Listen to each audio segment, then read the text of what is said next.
जोहार जयशंकर सर, जोहार जयशंकर सर, जोहार जयशंकर सर, जोहार जयशंकर सर। మన తెలంగాణ జాతిపిత, తెలంగాణ సిద్ధాంతకర్త, తెలంగాణ రాష్ట్ర ఏర్పాటులో ముఖ్యుడు మన జయశంకర్ సారు చనిపోయిన రోజు. కానీ ఈరోజు చాలా బాధాకరమైన విషయం ఏమిటంటే, జయశంకర్ సారు రాష్ట్రం కోసం పోరాటం చేస్తే కనీసం నాయకులు మా ఉద్యమకారులని గుర్తించకపోవడము వేరే విషయం, కానీ రాష్ట్రంలో కీలక పాత్ర వహించి ఆయన సర్వం తన జీవితాన్ని ఈ తెలంగాణ కొరకు అంకితం చేసిన వ్యక్తి జయశంకర్ సార్ని మర్చిపోవడం అనేది చాలా బాధాకరమైన విషయం. ఈరోజు మేము తెలంగాణ ఉద్యమకారులు లేకపోతే కనీసం అతన్ని స్మరించుకునే పరిస్థితి కూడా ఈ మామ్నార్లో లేకపోవడము చాలా దారుణము. అతను 1934 అక్టోబర్ 6 తారీఖు రోజు వరంగల్ జిల్లా ఆత్మకూరు మండలము అంకంపేటలో అతడు జన్మించాడు. ఒక బీద విశ్వబ్రాహ్మణ కులంలో. కానీ ఈరోజు కులము కూడా అభిమానం లేకుండా విశ్వబ్రాహ్మణులు కూడా ఇక్కడ రాకపోవడం చాలా బాధాకరమైన విషయం. ఆయన ఎంతో విద్యా వ్యవస్థలో పనిచేసి ఉపాధ్యాయునిగా పనిచేసి ఎంతో మందిని జీవితాలను సరిదిద్దిన వ్యక్తి.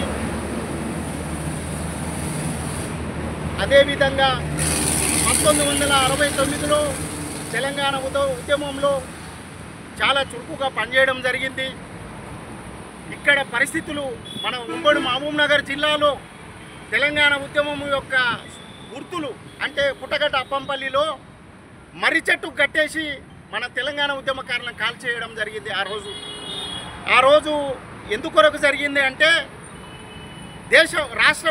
దేశంలో స్వాతంత్రం వచ్చిన తర్వాత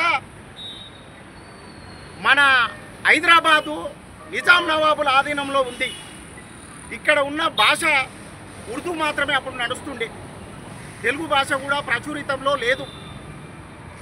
ఆ సమయంలో ఉద్యోగాలు ఇస్తే మనకు తెలుగు రాదు, తెలుగు రాయడానికి రాదు, చదవడానికి రాదు. ఆంధ్ర వాళ్ళు, బ్రిటిష్ వాళ్ళు పరిపాలన చేసిన ఆంధ్ర వాళ్ళని. ఆ రోజు వాళ్ళు ఉద్యోగాలు ఎక్కువ మొత్తంలో రావడం వల్ల మన జయశంకర్ సార్ వాళ్ళకి ఇట్లా, అరే మనోళ్ళకి అన్యాయం జరుగుతుంది, గో బ్యాక్ ఇడ్లీ సాంబార్ అని చెప్పి ఆ రోజు నినాదం ఇచ్చారు. అటువంటి త్యాగం చేసి ఆంధ్రోళ్ళతోటి పోరాటం చేసి మనకు తెలంగాణ రాష్ట్ర ప్రజలకు న్యాయం జరగాలని త్యాగం చేసిన గొప్ప వ్యక్తి మన జయశంకర్ సార్. కానీ ఈరోజు ఆయన చనిపోయిన రోజుని ఎంత దారుణము.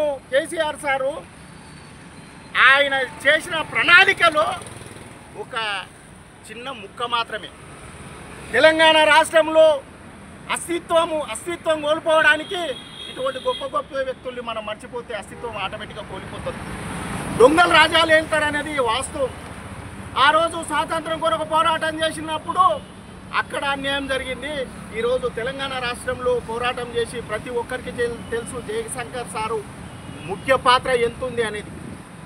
కానీ ఎంత దుర్లభము, ఈ మహబూబ్ నగర్ జిల్లా హెడ్ క్వార్టర్లో జయశంకర్ సార్ని స్మరించుకునే దిక్కే లేదంటే ఎంత దారుణమైన వ్యవస్థ ఉంది. ఒకసారి మీరు ప్రెస్ మిత్రులు, నా తెలంగాణ 4 కోట్ల మంది ప్రజలు చూడాలి. ఆ రోజు ఆయన కుటుంబం అనుకోలే, నా కుటుంబం అని కుటుంబం లేదు ఆయనకున్నది తెలంగాణ రాష్ట్రం సాధించాలి, నా 4 కోట్ల ప్రజలే నా కుటుంబ సభ్యులని నినాదంతో పోయిన వ్యక్తి జయశంకర్ సారు. ఆయన కర్మ ఫలితము క్యాన్సర్ రోగం రావడము 2011లో జూన్ 21 తారీఖు రోజు, ఇదే రోజు ఆయన చనిపోవడం జరిగింది. కానీ తెలంగాణ రాష్ట్రాన్ని నేను చూస్తా అనే ఆనందం ఉండే, ఆయన ఆనందము 2011లో నీరు గారిపోయింది. కానీ అటువంటి త్యాగశీలి ఎటువంటి వ్యక్తి అంటే, ఉద్యమకారులని విద్యావేత్తలు తెలంగాణ ఉద్యమంలోకి వస్తే విద్యావేత్తలు ఉంటే మోటివేషన్ చేస్తారు, తెలంగాణ ఉద్యమం ముందుకు సాగుతుందని విద్యావేత్తల్ని ఒక కమిటీ ఏర్పాటు చేసి కొందట రామారెడ్డి అన్నని కలుపుకొని వ్యవస్థను ముందుకు నడిపించి విద్యావేత్తలందరూ ఉద్యోగస్తులు ప్రతి ఒక్కరు కూడా ముందుకు వచ్చి సకల జనుల సమ్మె జరిగిన తర్వాత తెలంగాణ రాష్ట్రానికి ఒక ఊపు అనేది ఏర్పడ్డది. దానికి మూల కారణమైన వ్యక్తి మన జయశంకర్ సార్. ఇటువంటి వ్యక్తుల్ని మనం మర్చిపోతే ఈ రాష్ట్రంలో తెలంగాణ ఉద్యమకారులకు ఇక గుర్తింపేడు ఉంది. తెలంగాణ రాష్ట్రం కొరకు ఆ రోజు పనులు ఇడిచిపెట్టి భార్య పిల్లల్ని ఇడిచిపెట్టి కొద్దో గొప్ప ఆడో ఈడో సంపాదించుకున్న డబ్బులు అందించి తెలంగాణ రాష్ట్రం కొరకు ఖర్చు పెడితే ఇక్కడ వ్యవస్థ మనను గుర్తించే విధానం ఏ విధంగా ఉందనేది ఈరోజు కళ్ళ గట్టినట్లు కనిపిస్తుంది. అటువంటి గొప్ప వ్యక్తిని మర్చిపోయిన ఈయన స్థితి ఈరోజు ఇటువంటి రోజు మళ్ళీ రాకూడదు. కనుక దయచేసి మన తెలంగాణ రాష్ట్రం కొరకు ఆ రోజు ఏ విధంగా నీళ్లు నిధులు నియామకాల కొరకు రాష్ట్రం కొరకు మనం పోరాటం చేస్తే రాష్ట్రం ఏర్పడ్డది. రాష్ట్రం ఏర్పడిన తర్వాత సన్నాసుల చేతులకు రాష్ట్రం వెళ్ళిపోయింది. ఈ రాష్ట్రాన్ని మళ్ళీ మనకంటూ ఒక గుర్తింపు ఏర్పాటు కావాలంటే తెలంగాణ ఉద్యమకారుల గుర్తింపు కొరకు మరొక ఉద్యమం చేయాల్సి వస్తుంది. మిత్రులారా, దయచేసి తెలంగాణ ద్రోహులారా ఒక్కసారి ఆలోచన చేయండి. ఈరోజు రాష్ట్రంలో పరిపాలన వ్యవస్థలా కానీ పదవులు అనుభవిస్తున్నారంటే కానీ రాష్ట్రం సపరేట్ అయ్యిందంటే కానీ దానికి మూల కారణం మేము తెలంగాణ ఉద్యమకారులమని కూడా నేను సుముఖంగా తెలియజేస్తున్నాను. ఈరోజు మా జయశంకర్ సారు వర్ధంతి రోజు ఈ రోజుని మళ్ళీ ఇటువంటి పరిస్థితి ఎక్కడ జరగకూడదు. మహమ్నార్లో ఇది ఇంకోసారి రిప్లే కాకూడదు. అయితే పరిణామాలు తెలంగాణ ఉద్యమకారుడుగా ఆ రోజు రాష్ట్రం కొరకు ఎవరు కష్టపడరో ఆ ప్రతి ఒక్క వ్యక్తి స్పందించాలి.